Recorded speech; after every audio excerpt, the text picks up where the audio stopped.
Gelgili ayımlar. Aha. Gelgili ayımlar. Sizler için 3 ay vakit kандай öttü? Özüңүздөрдүн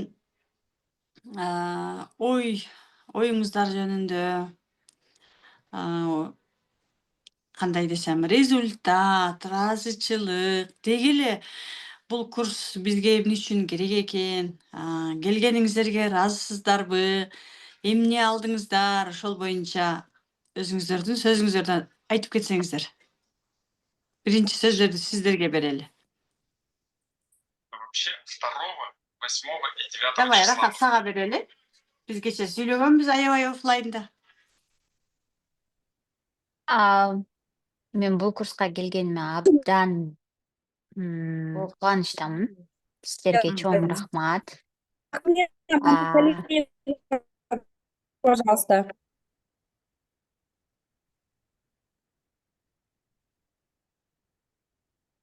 Сүйлөй бер.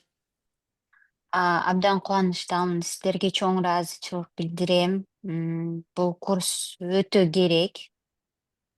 Бул курстун керектигин мен мурда эле билчүмүн, бирок курсту окуп бүткөнү бул курс ушунчалык, бул метод ушунчалык биздин жан дүйнөбүзгө керек экендигин, жан дүйнөбүздүн тынчтыгын табууга керек экендигин түшүндүм. Бир гана өзүм үчүн эмес, бир башка адамдарга да жардам бере аларымды, балдарыма жаркын келечек түзүп бере аларымды. Наконец-то ата-энемди в покое койгонду билдим да. Спасать этпе, э? Вот. Да. Ага. Да, айта бер, айта Асель бер. Букарбаева биздеги окуган. Ынсайм. Ошол өтө кубанычтамын бул курсту окуганыма. Азыр отурам. Ушинтип бат эле убакыт өтүп кетти, бат эле бүтүп калдыбы деп. Ошол көнүп калып турбуз ар бир среда сайын сабак, ар дайым Да. жолугушабыз деп. Вот. Силерге ыраазычылык, Мундус айымга ыраазычылык, сизге Азатканжа ыраазычылык. Жак чайнап баардыгын өзүбүзгө салып бергендериңизге. Вот. Группадагы ар бир адамдын баардыгына ыраазычылык терең билгизем. Себеби биздин жашообуз бул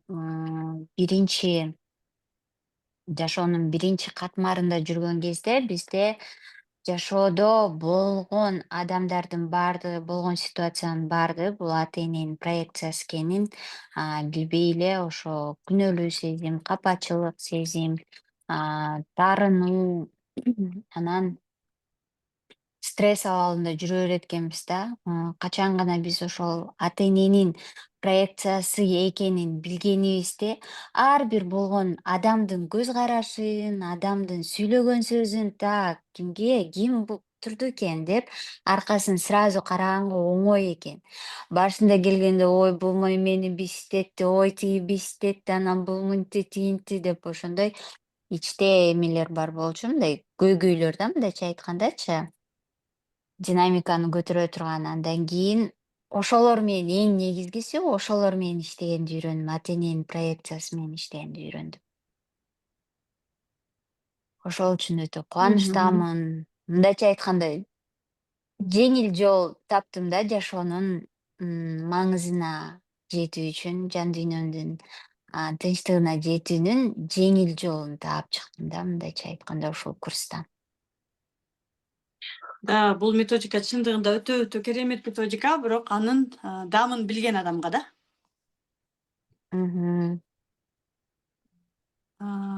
Так. Ширин айым деген ким экен? Сонун сонун Рахат, каалоо тилегиңди айтып өтсөң болот.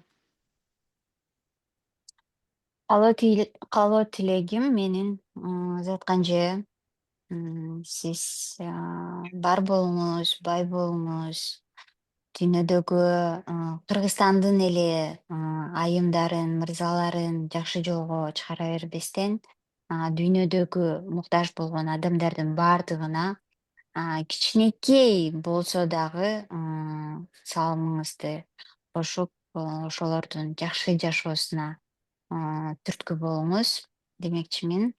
Кундуз айым, сизге калуу тилегим, өзүңүздөн жазбаңыз, артыңыздан тилеген команданы ар дайым чогултуп жүрө бериңиз. Канча деген адамдардын соогуна калып жатасыз, анткени окутуп дагы аларга жумуш да берип жатасыз. Сизге терең өзгөчө ыраазычылык. Большая молодец. Только вперед вам. Вот. Мира эже, сиздин ишиңизге ийгилик, алдыга койгон максаттарыңызга оңой жетишиңизди каалайм. Я вами восхищаюсь, насколько вы бир кабагым каршым дебей, только вперед деген айым экениңизге вы женщина, от которой можно взять только пример, брать только пример. Ой, Вот. рахмат, Бактылуу болуңуз. Ибадат рахмат. сага дагы Кудайым буюрса маңдайыңа жазган, өзүң каалаган ресурстуу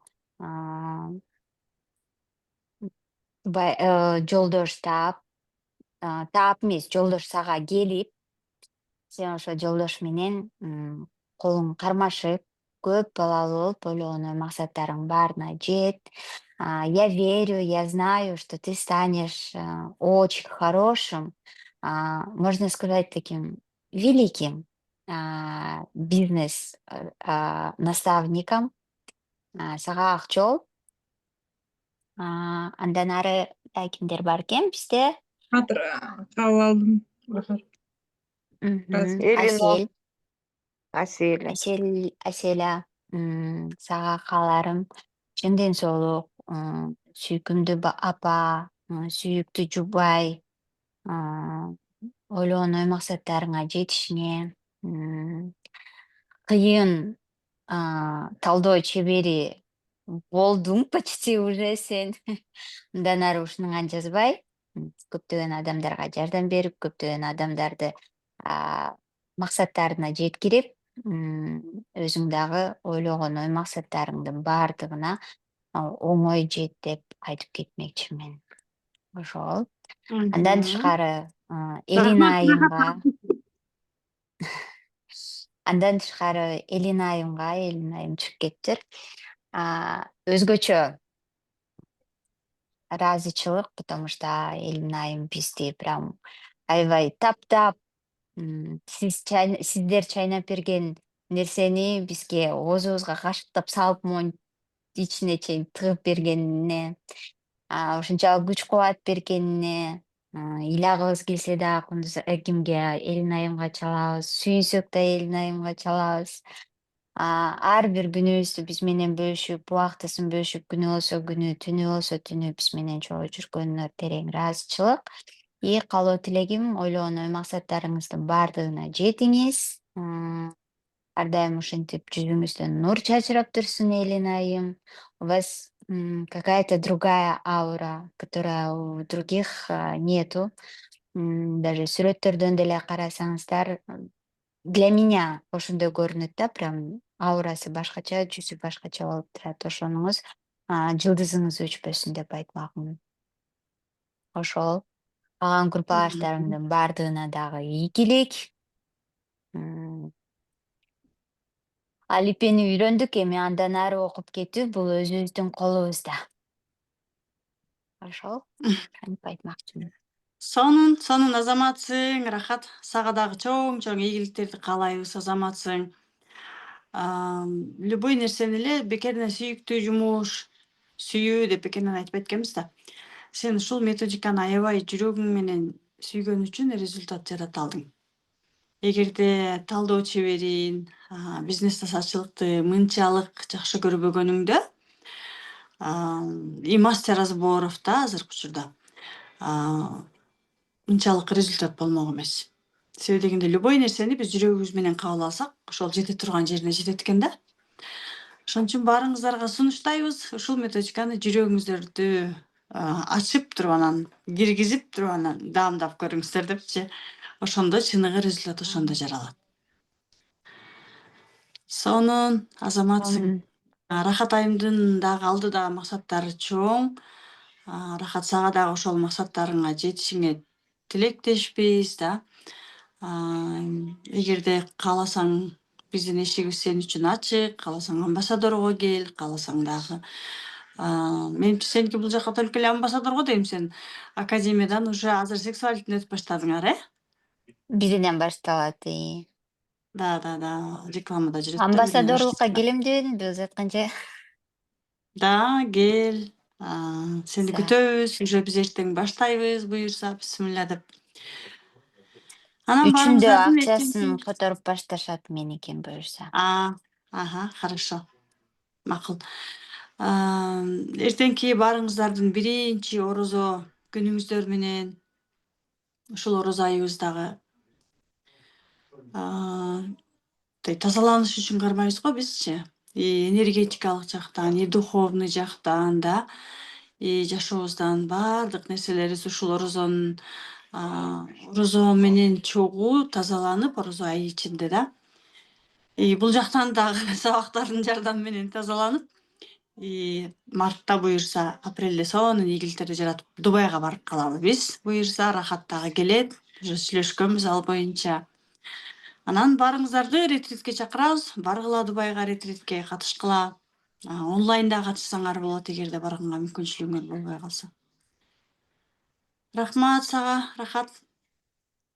Эки Так, тарап. Аселайым. Рахмат. Аселайым, сүйлөгөнгө мүмкүнчүлүгүңөр барбы? Кечке эле ыйлай бербей, ат дүйшөдө сүйлөшөлү да. Саламатсыңарбы? Узатканча кандайсыңар? Жакшы, рахмат. Байрамыңар менен куттуктайм. Эмне демекчимин, бул курска келип калганыма эң биринчи Көрүнбөй терең атасыңар го. ыраазычылык. Ошо көрүнбөй эле коеюнчу, могулар ызылдашып атат. Терең Эчтеке ыраазычылык болбойт. эң биринчи. Элин ажеге айтмакмын. Элин аже, сизге рахмат. Чындыгында жакшы адам экенсиңер, Кудай берчү эле адам экен да. Аллахым жолуңарды ачык кылып, ар дайым ден соолукта болуп, ишиңерге ийгилик болуп, эң сонун командаңар менен гүлдөп өсө бергиле демекмин. Чынында ыраазымын, Элин эже болбосо бул курсту окуй алмак эмесмин. Ушул курска келип көп нерсени түшүндүм. Мен ушул курска келип ойлойм да, мен действительно результат жараттым деп. Мен бир сом акчам жок, көрүнгөндөн карыз сурап эле отурчумун. Азыр Кудайга шүгүр, жакшы. Эмнени токтоттум? Мен, оказывается, карыз ала берет экенмин да элдерденчи. Менде бар болсо деле башкасын алып ушундайчы. Мен ушул курска келгенде мен карыз албай калыптырмын. Мен эмне ушу кечегине ушинтип отуруп, ушу карыз жөнүндө сүйлөшүп отуруп, последний 3 айдын ичинде мен эч кимге акча карыз болбоптурмун.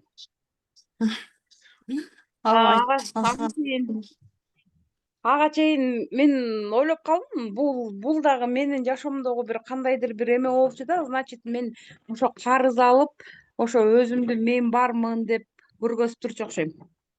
Же мен билбейм, ушу жерди ушундай ойлодум да ушул жерден. Анан өзүм ушул курска келип окуп баштагандан өзүмдөн өзүм эле ноутбукту алып калдым. Мен ноутбукту сатып алганга акчам жок, анан бир жерде отуруп эле ноутбук алыш керек болуп атат деп сүйлөшүп койсом эле, эртеси күнү ошо мени менен сүйлөшүп отурганда эме телефон чалып эле, үйдөгү ноутбук жөн эле турат, ошону ал деп мага ошо ноутбукту берди. Мен правда акчасын сатты мага, бирок өзүнөн өзү ноутбукту алып калдым. Телефон алдым подаркага. Жолдошуңардан. Ооба, анан көптөгөн өзүмө керектүү буюм суюмдар, ошондойлор да келиптир, парфюмдар келиптир. И мен жолдошуман ушул курс башталганда эле шакек алгам белеке. Подаркалар Мен да? негизи да ушундай көп белек мен, оказывается, алый берчү экенмин. Мен мурун эле алчу экенмин ушул белектерди, бирок көрчү эмес экенмин. Анан Өзүмдүн көптөгөн минустарымды өзүмдү эркек болуп коюп алып, күйөөмдүн алдына чыгып алып, баардык нерсени мойнума алып алып эле өзүм кыйнала берчүкөм. Ошол нерсени да түшүндүм. Негизи бул курс мага аябай полезный курс болду да. Кимдин адамдардан кимдин ким экенин түшүндүм. Кайсы адам менен жакшы мамиле куруш керек, кандай адам менен мамиле курбаш керек, даже ошого чейин неме болду да. Анан заткан же сизге терең ыраазычылык билдирем. 3 ай бою бизге ар бир средада, анан мисалы үчүн мен башка деле эмелерде окугам, башка курстарда деле окугам. Анан последнее время жалаң эле Максат Муктаровдукун эле окуй берип жүрмүн. Бул курс менен салыштырмалуу ал только мотивация эле болчу экен да. Анан мен сизге терең ыраазычылык билдирем. Бизге каждый сурообузга өзүңүз жооп берип, биз менен балдарыңардай эле алып жүрдүңөр, чындыгында эле. Азыр мен любойуна смело айта алам да, Затканженин курсуна барып окусаң, мээңди ачып туруп, стрелкага салып туруп, куюп коет депчи. Ошондуктан сизге да ыраазымын.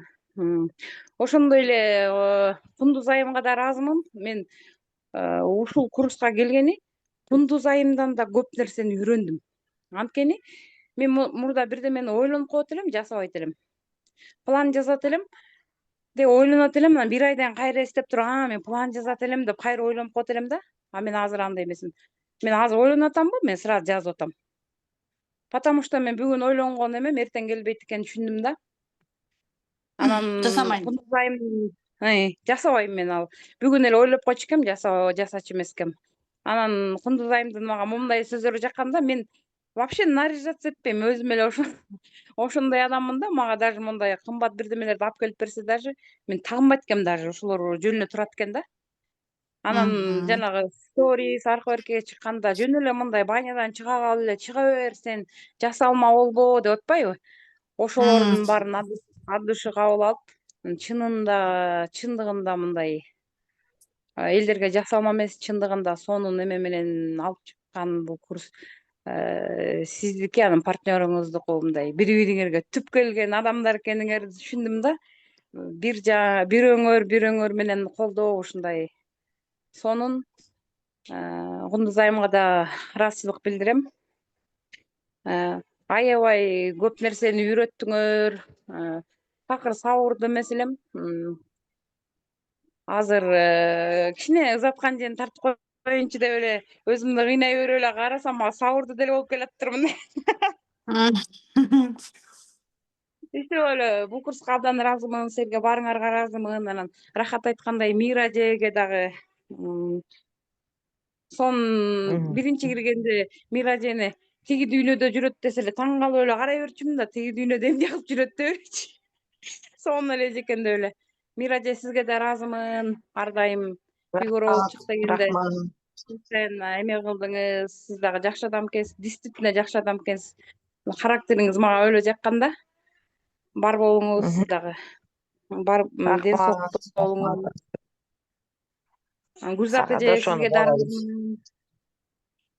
Гүлзат эже да сонун. Назира эже, вообще Назира эже красавица, Шөкүл эже, баарыңарды жакшы көрөм. Гүлзина, силерге да терең ыраазычылык. Ибадат, баарыңар бир туугандай эле болуп калдыңар. Силерди Инстаграмдан көргөндө жөн эле жыргап кетип атам. Сүйүнүп кетип. Баарыңарга ден соолук каалайм. Ушул курста окуганыма 1000 мертебе. Кудайга шүгүрлөр болсун. Ошо мен Сонун. Аселайым да сонун. Анда бул жактан онлайндан бизде азыр Рахат айым менен Аселайым бар экен. Сиздерге албетте биз сертификатты жасадык да, именно Кудайдан. Бул жактан онлайн көрүп атсаңыздар керек, экрандан да көрсөңүздөр болот. Кундуз экранга чыгарып койду. Демонстрация экраны деп бул жактан көрсөңүздөр болот. Рахат айым менен так, Аселайымга экөөңүздөргө бул жактан өзүңүздөрдүн личкаңыздарга жөнөтөбүз сертификаттарды да. Себеби дегенде сиздерге Так, можно, давайте, Инстаграмга Инстаграмга койгонго керек болот. Ошон үчүн кааласаңар распечатка кылып рамкага коюп алууга кааласаңар онлайн деле Инстаграмга сонун кылып жайгаштырып алсаңар болот. Анан ушул сертификатты силерге берип жатып, мен дагы силерге ийгилик каалап кетейин. Анткени өзүңөр бул методиканын иштегенин көрдүңөр да. Сертификат деген эмне? Бул сертификат деген баягы кундуздун аябай жакшы сөзү бар. Без бумажка ты букашка деген сөзү бар да. Дал ошол сертификат силерге чоң кызматтарды кылсын. Мунун аркасынан сертификат эмес, жогорку билимдүү психолог деген дипломдорду алгыла да. Аябай сонун ийгиликтерди жараткыла. Алдыңарга эмне деген каалооңорду каалап жаткан болсоңор, бүт бардык максаттарыңар, каалооңор аткарылсын. Силерге чоң ийгиликтерди каалайбыз. Айымдар, Асел айым силерге дагы, Рахат силерге дагы бул жактан алып алсаңыздар болот. Азыр Кундузга сөз берейин. Да, Кундуз. Урматтуу Букарбаева Асель Турганбековна, сизди чын жүрөгүбүздөн куттуктайбыз. Официалдуу түрдө талдоо чебери. Именно бизнес разборлорду мыкты деңгээлде жана адамдын ар тараптан өнүгүүсүнө, талдоо жүргүзүүнүн негизги принциптерин жана методдорун 3 ай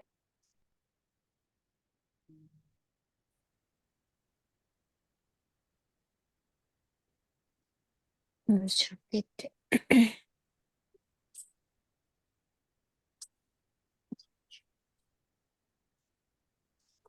Буюрса, Чолпон. бул эле эмес, Инна Тляшинованын да сертификатын алыңыз.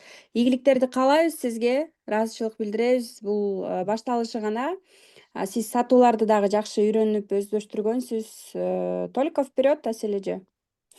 Ошол. Хотела официально сказать, потому что в Zoom я попрошу выделить, разрезать эти части, чтобы вы могли в Инстаграм это вставить. Поэтому хотела официально поздравить. Recording in progress. Так, кто у нас еще? Рахат эже, да? Рахат. Рахат эже, да?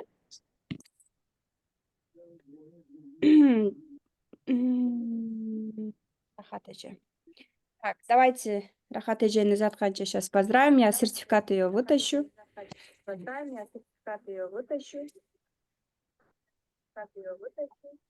Биз көчөдө силерди Заткан эже экөөбүз сүрөткө түшүп туруп, анан эме кылып койгонбуз, жөнөткөнбүз группага. Көрдүңөрбү? Да, көрдүм мен. Рахмат.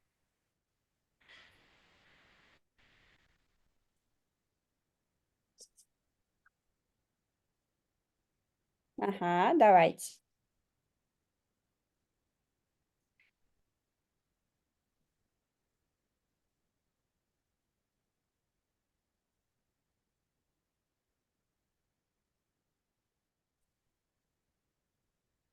Официалдуу түрдө биз жаза алат Бековнага ыйгарабыз. Куттуктайбыз Жыргалбекова Рахат Жыргалбековнаны адамдын ар тараптан өнүгүүсүнө талдоо жүргүзүүнүн негизги принциптерине, бул разборлорду, методдорду 3 айлык практика жүзүндө өздөштүрүп, бардык методиканы Заткан Жусуповадан жеке дагы үйрөнүп, билимдерди дагы Кундуз үчүн чын жүрөгүбүздөн ушул сертификатты официалдуу түрдө сизге караптардын көбүн эмки сизге ийгиликтерди жаратыңыз. Буюрса, ооба сертификаттар керек, особенно это дает, но самое главное внутреннее состояние.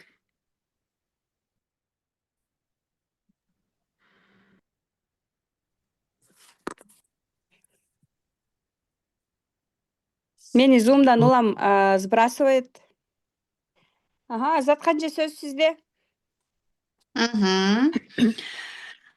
Кыздар, сертификатыңар кут болсун. Официалдуу түрдө Кундуз силерге тапшырды да. Биз кече дагы сиздер үчүн атайын сертификаттардын бардыгын кече дагы көптөгөн каалоо тилектер айтылган. Жана бүгүн дагы азыр ушунчалык заманыбыз сонун заман, алыста экенибизге карабастан да, онлайн экенибизге карабастан, ушундай сонун мүмкүнчүлүктөр барын карагыла. Там посмотри. Ушундай сонун мүмкүнчүлүктү пайдаланып, бизде Кореядан окуду да, Рахат Бахрейнден окуду, Гүлзина Москвадан окуду, Токмоктон окушту, Ысык көлдөн, Караколдон да, карагыла кандай сонун заман.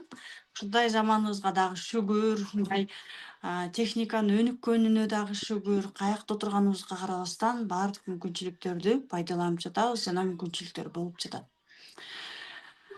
Менин айта турганым, мастер Разборов бул элге кызмат кылган адам. Элдин кызматкери деп эле айта алам, анткени эл үчүн баардык нерсеге даяр болосуң. Үй бүлөңдө дагы көп нерсени башыңан өткөргөнгө аракет туура келет да. Мамиледе дагы ар тараптан, мисалы өзүңүздөр көрүп келгендей эле, бул убакка чейин Кундуз экөөбүз үй бүлөбүздү, мисалы азыр үйгө келдик да, кечке жакта жумушта болдук, азыр кайра келип, мына көрүп турасыңар да, кайра келишип балдар да. Ошол үй бүлөгө карабастан элге кызмат кылганга туура келген учурда. Вот кечеги менин сүрөтүм бул. Мен кызым алып келди. Танып туруп, все окей деген сүрөт түшүп келет го мага. Классно. Да. Ошон үчүн баардыгына даяр болуңуздар. Туура биз ойлойбуз да, бул билимди алсам эле болду, ушу менен эле бир эле проработка кылып коем, тазалап коем, анан баардыгы. Биз деген тирүү жанбыз да. Бизде деген түрдүү тоскоолдуктар болушу мүмкүн, түрдүү кыйынчылыктар болушу мүмкүн, түрдүү алдыбызга максат коебуз. Биз бир орунда эч качан турбайбыз, өсөбүз да. Ошол үчүн силердин колуңарда эң сонун курал бар. Кааласаңар, каалаган учурда, каалаган жерде, каалаган саатыңарда да, каалаган күнүңөрдө алып эле аны пайдалана бересиңер. Анан Кундуздун кызы дагы аркасында жүрөт. Да. Вот, элге кызмат кылуу деген ушундай экен да, аркабызда балдарыбыз, алдыбызда телефонубуз. А вы же привыкли все. Каждый раз ко мне. Каждый Узаткан эже, Это нормально. мен бирдеме айтып койсом болобу дагы? Да, кел. Узаткан эже, мен ошондой эле Кундуз Таштанованын менеджери Канкей айымга дагы терең ыраазычылык билдирмекмин, анткени бүгүн сенин сабагың болот, сабагың кийинде предупреждение берип, сабакка катышып унутуп калган убагында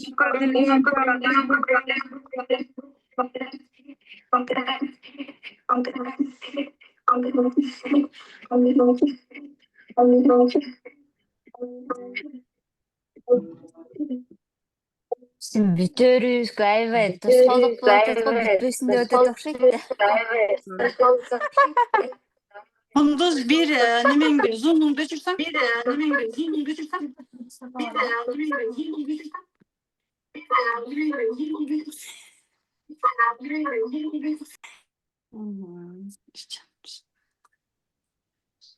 чоң рахмат Да. айтмакмын Канкей айымга да. Да, Каныгей, молодец. Сонун неме алып барып берди бизге дагы. Терең ыраазычылык силерге да. Силердин эмгегиңерди баалабай койсок болбой калат го. Рахмат айтам силерге да. Рахат, я тебя люблю. Ар дайым сен жагыңда сени колдогонго аракет кылам. Рахмат сага. Сен болгон үчүн трансформация курсун билген болчумун. Сен болгон үчүн өзүмдө ушундай экен. Болбосо мен жүрө бермекмин ба? Ата энеңдин иерархиясын кой десе, кагазга жазып коюп койдум деп коюпчу. Рахмат сага, терең ыраазычылык. Да, раз.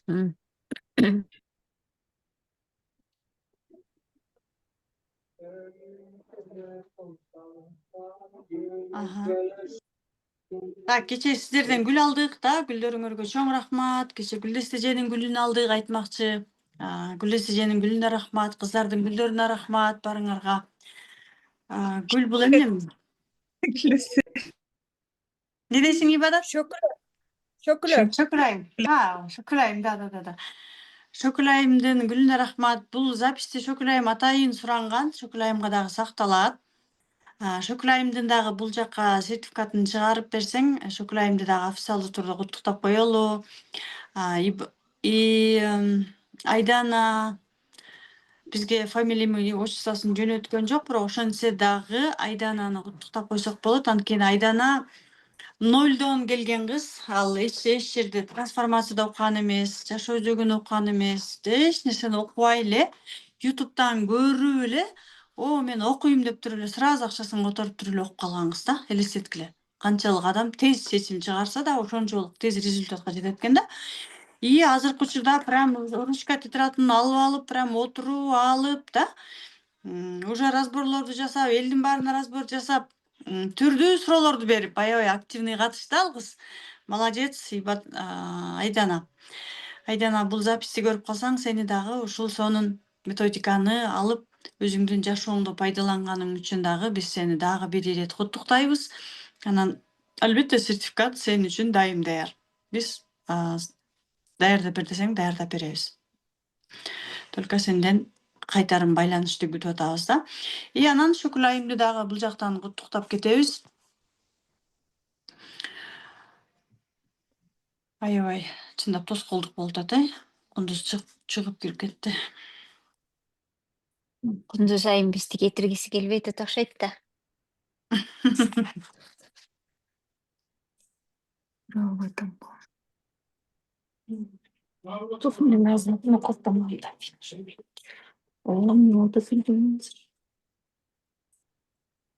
Рахат сексуализмден күтөм деп атат. Мен амбассадорго бардым буюрса. Кундуз менен далайга чейин чогулобуз. Буюрса, узаткан жер Рахат менен. секиргенде нормальный секирейин деп атат. 1ден 2ден 3ден эмес, дароо эле үстүгө секирем деп атат. Сон.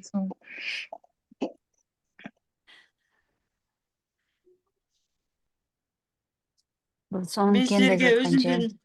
Мен силерге өзүмдүн жаңыдан рилс тартып аткан немелеримди видеолорумду жөнөткүм келип атат да.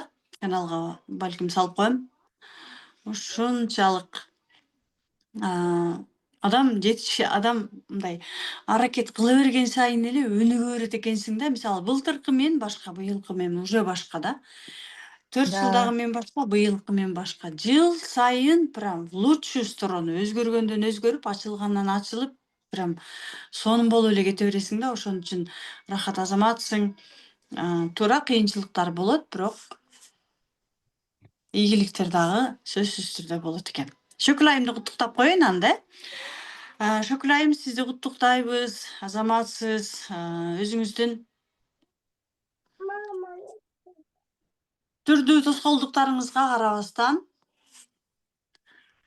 талдоо чеберине келип, бизнес насаатчылыкка келип, аябай аракет кылып, өзү айткандай конспектилеп, жазып, ошондо дагы түрдүү тоскоолдуктар болду. Ошого карабастан дагы деле окуп, дагы деле аракет кылып атат. Эми Шөкүлайымга мен аябай чоң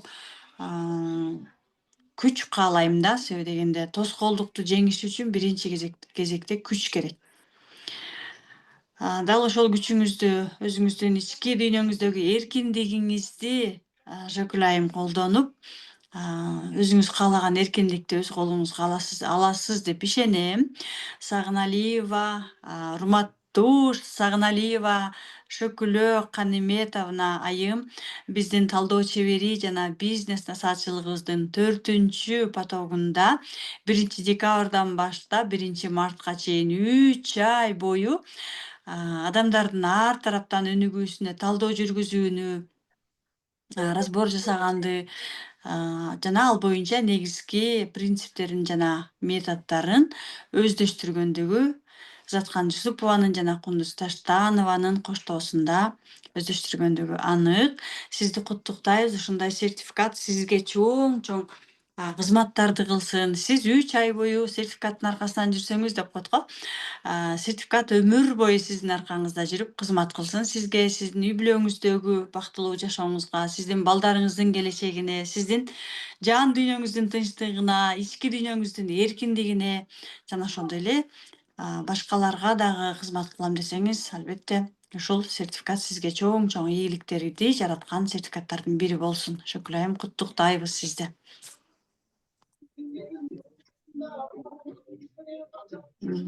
Так, бизде төртөөңүздөр эле. Дагы кимдин каалоо тилектери болсо чыгып айтсаңыздар болот. Мира эже, келиңиз, сизди чакыралы түз эфирге. Баарыбыз тең эле бири бирибизди онлайн болсо дагы жакшы таанып калдык. Кыздар онлайн алыста болсо дагы бири бириңиздерди жакшы билип калдыңыздар. Анан менин айта кетет турган нерсем, группанын ичинде бири бириңиздер менен байланышты аябай сактаңыздар. Себеби дегенде канчалык сиздер бири бириңиздерге жакын болгон сайын да ошончолук результатты жарата аласыздар. Аркага кетпейсиздер. Себеби дегенде биринчи кезекте чөйрө адамдын өнүгүүсүнө, адамдын ийгилик жаратуусуна аябай чоң таасирин тийгизет. Ошон үчүн чөйрөңүздөрдү сактаңыздар деп айтмакмын. Туура бири бириңиздерге бири бириңиздерди күтүп калган учурлар көп болот. Тиги чыкпай атат, бул чыкпай атат, күтүп атабыз, келем деген келбей койду, чыгам деген чыкпай койду деген. Бирок ошондо дагы группанын ичинде ынтымак болсо, өнүгүү дагы тез болот. Себеби дегенде биздин бул убакка чейинки потокто окуган айымдар, тем более бул психология, разбор деген бири бириңиздер менен тыгыз байланышта болгонго жардам берет да. Разбор, фигура там, суроо жооп да. Ошондо сиздер тез өнүгө аласыздар. Гүлзина Манас кызы да куттуктайлы. Себеби дегенде Гүлзина Манас кызы дагы дал ушул сертификатты өзүнүн жумушунда пайдаланат. Урматтуу Манасбек кызы Гүлзина айым, сиз талдоо чебери бизнес насаатчылыгынын 4-чү потогуна келип, 1-марттан баштап 1 декабрдан баштап 1-мартка чейин 3 ай бою аябай чоң эмгек кылдыңыз. Ошол эле учурда адамдын ар тараптан өнүгүүсүнө талдоо жүргүзүүнүн негизги принциптерин жана методдорун дал ушул 3 айлык практикада өздөштүргөндүгүңүз анык. Жана сиз менен чогуу болгон Заткан Жусупова, Кундуз Таштанова, биз сизге ушул сертификатты чын жүрөгүбүз менен жана сиздин келечектеги жарата турган ийгиликтериңизге тилектеш болуп, өзүңүздүн каалаган максатыңызга азыркы учурда бактылуу айым болуңуз, өзүңүздүн ушунчалык колуна көтөргөн, сизди чын жүрөгү менен сүйгөн, колдогон, түшүнгөн мырза сиздин жаныңызда болсун. Келечекте балалуу болуңуз. Тапшикелери көбөйө берсин дейт го. Тапшикелери көбөйө берсин. Анан албетте жүрөгүңүздөн чыккан сүйүктүү жумушуңуз менен кыргыз айымдарына, мырзаларына кызмат кылып, миллионерлердин санын көбөйтө бериңиз атайын. Ушул бизнести алып чыгайын социалдык баракчаларга деген максат менен келди. Бүгүнкү күндө ошол нерселердин баардыгы ишке ашып баштады. Гүлзина айым, сизге ийгилик каалайбыз.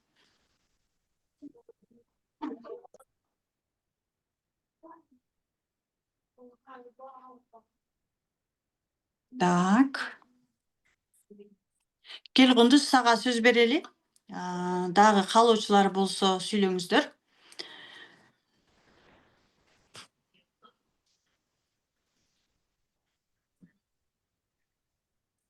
Кутмандуу күн, кутмандуу кеч баарыңыздарга. Кандайсыздар? Чын жүрөгүмөн куттуктайм баарыңыздарды.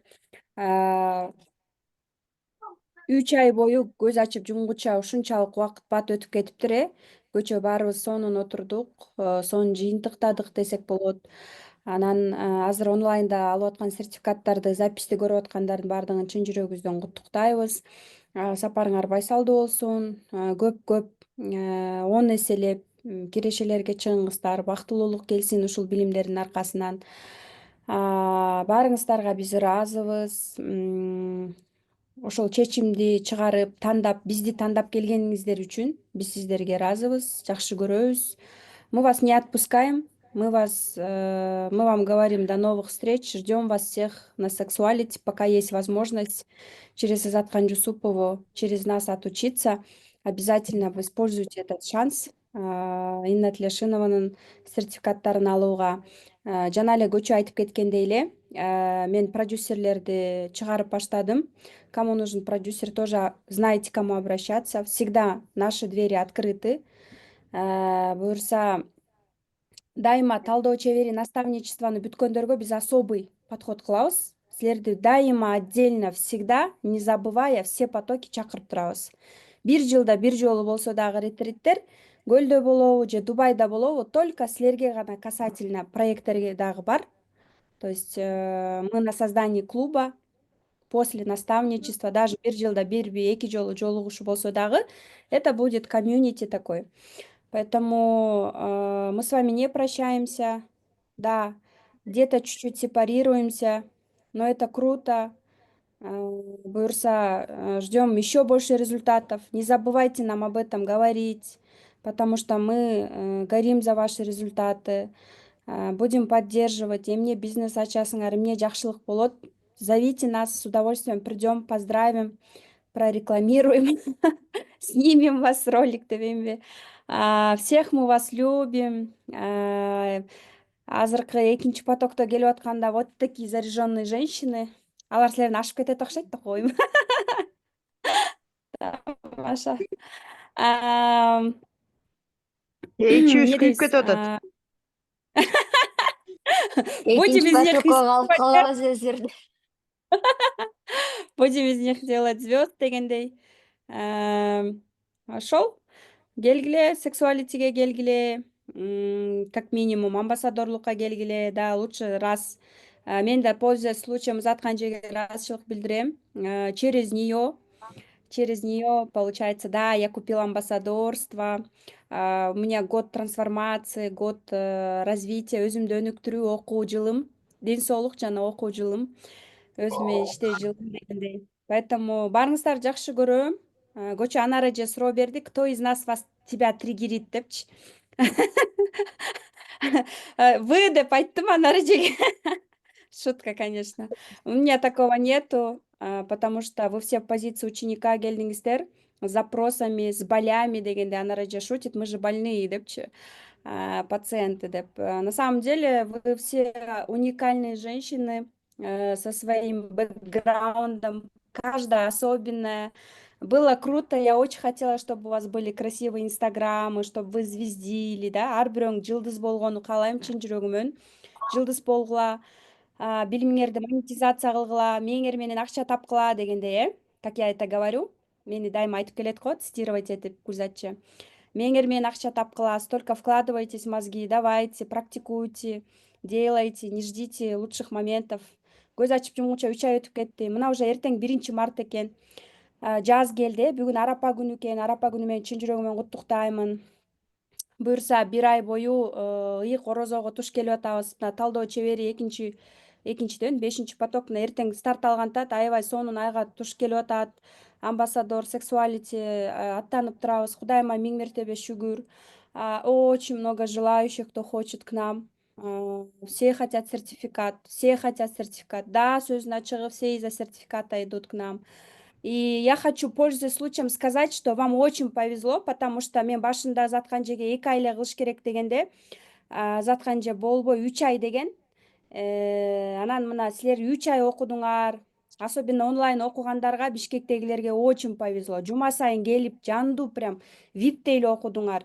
Я должна это отметить. Анан силерди мындай подсовкаларга, подземкаларга, погребтерге эмес, высший уровеньде отельге келип, арендасынан бери баардыгын сонун эркелеттик 3 ай силер бою.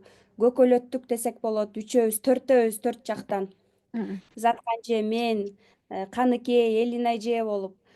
3 ай болду, вам очень повезло, потому что все последующие только по 2 месяца будет.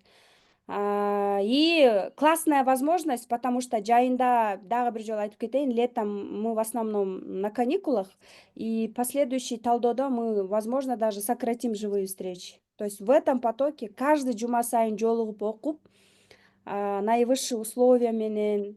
Это все, конечно же, да, стоит денег. Мы хотели, чтобы все было на высшем уровне, в бизнес-уровне.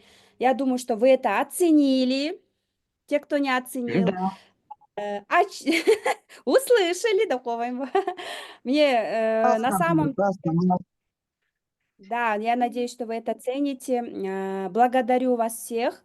Желаем вам такие өзүңөр кандай болсоңор, өзүңөргө окшогон клиенттер келсин, өзүңөргө окшогон, ыраазы болгон, өзүңөр кандай болсоңор, ошондой эле клиенттер келет. Ошон үчүн работа над собой продолжается. Это никогда не заканчивается. Тем более в нише психологии это что? Вечно учениксың, вечно копаешь. Психология такая ниша, что всегда-всегда учишься, да? И это круто, это самая классная ниша. И я хочу сказать, это самая востребованная ниша сейчас и самая высокооплачиваемая. Берите сейчас, именно хватайте, пока есть возможность, потому что только рост болот атасыр. Вы знаете, что да, статистика, да, каждый третий, четвертый брак разводится.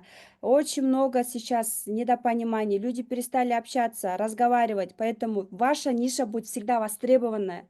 Вы на правильном пути. Самое главное, өзүңөргө ишеним болуп, жакшы үйрөнүп алгыла, и все, вам цены не будет. Бир разбор 5.000 үйдө 15-20 миң жөн эле сатасыздар. Өмүр бою калчу билимдер.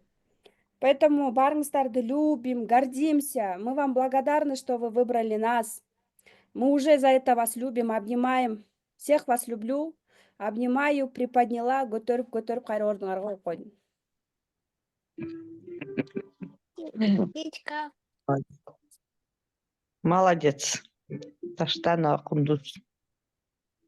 Кундуз Таштанова. Келиңиз, Мира эже сүйлөп койбойсузбу, келгиле. Кундуз Салия деген ким? Өчүрүп койсуң. Сейчас. Кундуз сени укканда эле тим эле ыргып турам да уктуп аткан жерименчи.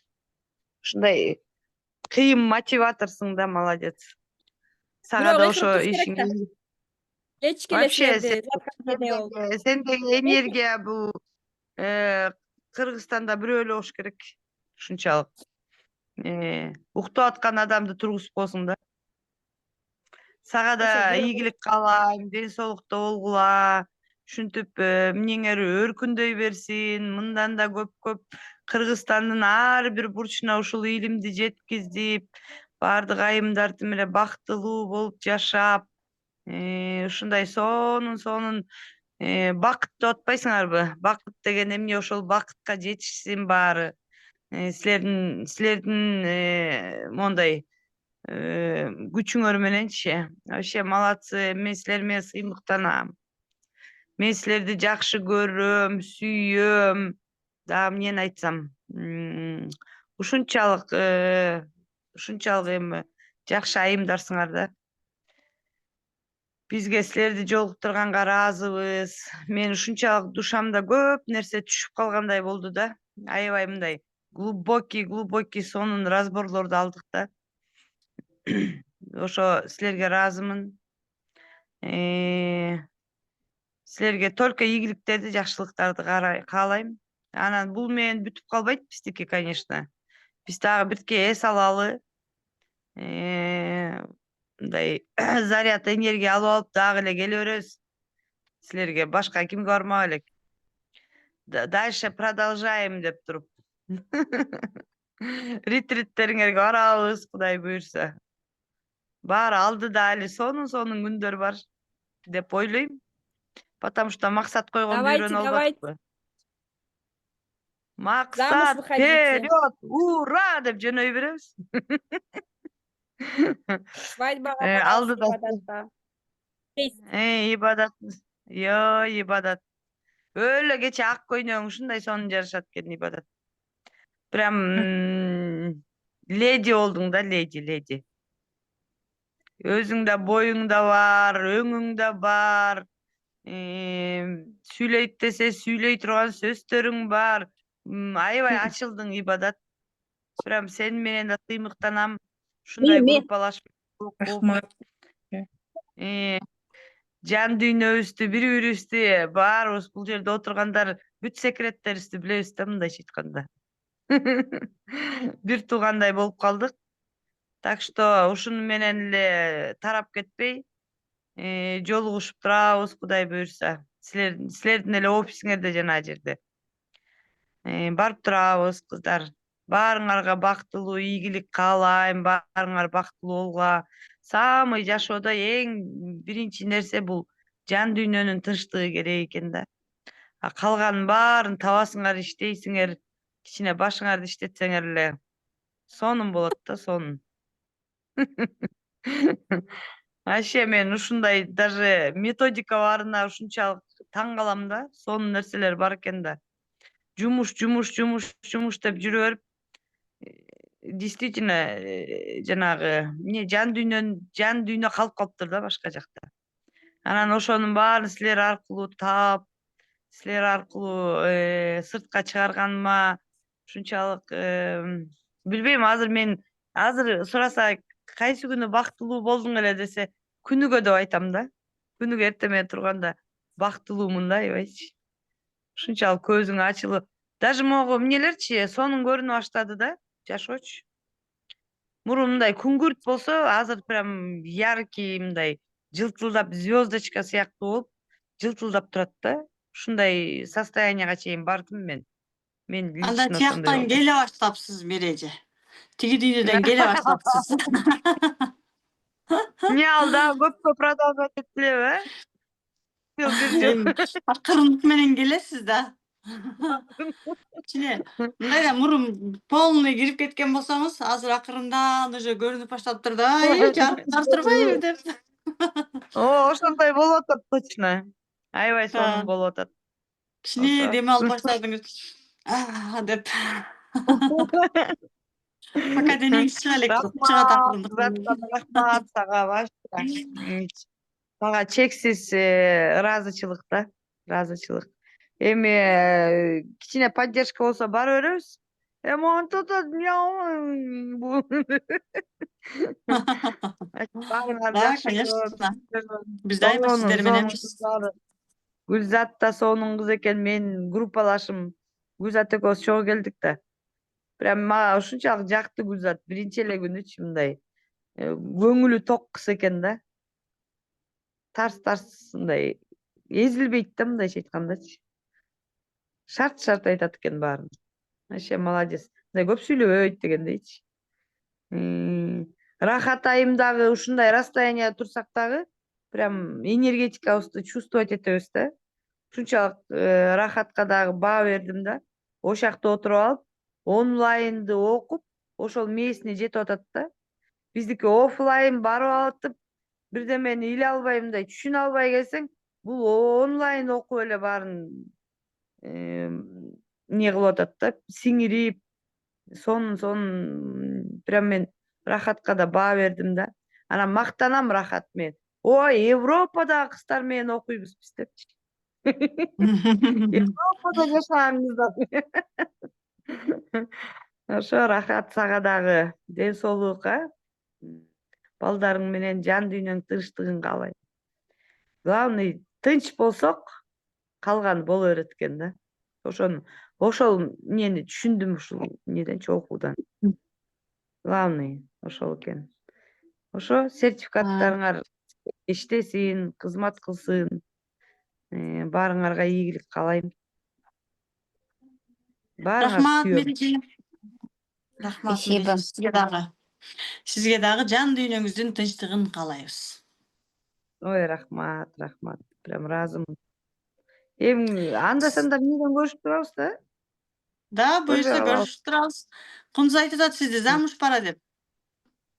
Мени? Да. Сизге айтып атпадыңыз беле, сексуалитиге келсек күйөө табышыбыз керекпи деп. Да, так что таба бериңиз, анан сексуалитиге келесиз да. Кундуз варианттар бар бекен. Болуп калса айтып кой. Мен дайым да. Ошо, рахмат.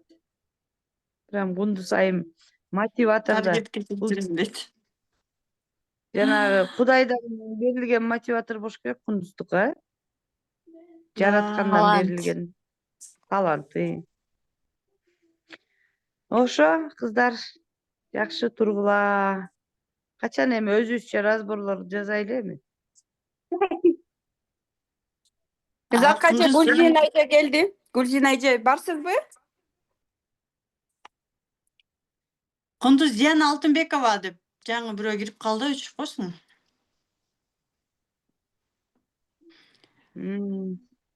Булар каяктан эле кирип калып атышат. Эми болчу. Барыңыздарга кандайсыздар? Мен бармын, көчөдө жүрөм, ошого мемимди өчүрүп алдым эле. Кел анда Гүлзина сага сөз берели, анан бул жактан туралы, Сага биздин атыбыздан сертификат талдоо чебери жана бизнес насаатчылыгынын 4-потогунда окуган үчүн Манасбек кызы Гүлзинага адамдардын жашоосунун ар тараптан өнүгүүсүнө разбор жасаганды үйрөндүң. Дал ушул методиканын негизги принциптерин үйрөндүң. 3 айдын ичинде Заткан Жусупованын жана Кундуз Таштанованын коштоосунда эң жогорку деңгээлдеги разборлорду жасадың. Дагы да көптөгөн ийгиликтерди жарата бер. Ушул сертификатың сага кызмат кылсын. Сенин колуңа тапшырдык бул сертификатты. Сенин жеке өзүңө жөнөтөбүз онлайндан да жеке. Анан келгениңде колуңа тапшырсак болот, же Москвага барсак, ала барсак болот да, андай мүмкүнчүлүктөр бар бизде. Анан бул эле сертификат эмес, албетте Академия Инна Тляшинованын дагы сертификатын ал деп айтмакпыз, анткени сенин сүйгөн жумушуң дал ушул талдоо жасоо болгондуктан жана өзүңдүн дагы келечектеги бактылуу айым болгонуңа дагы сексуалити курсу сага сөзсүз түрдө керек, myself керек, андыктан сени сексуалити, myself курстарынан дагы күтөбүз. Бир орунда турбай, только өнүк. Окуп келе жатат. Өзүңдүн былтыркы чебери бизнес насаатчылыгы сага кандай результаттарың менен, өзгөрүүлөрүң менен бөлүшүп кетсең. Рахмат, чоң ыраазы кабыл алдым, рахмат. Сизге терең ыраазы. Мен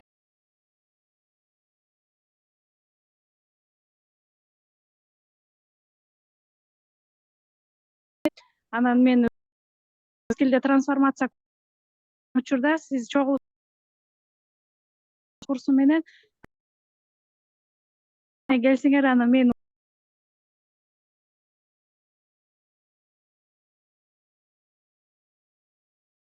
анан сразу эле трансформация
жугумдуу болуп, өзүбүздүн жашообузду өзгөртүп, башкалардын дагы жашоосунун жакшы жагына өзгөрүшүнө салымыбызды элинин өнүгүшүнө күчтүү талап чеберлери бололу баарыбызбыз. Кече бүгүнкү онлайндагы кыздарды да куттуктайм.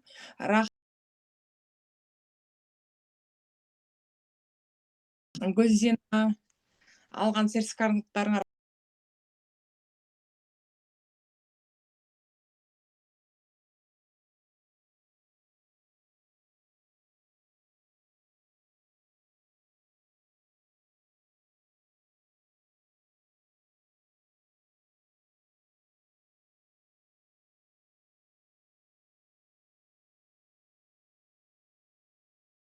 менен энергияңызды бөлүшкөн рахмат. Элина айым, сизге дагы.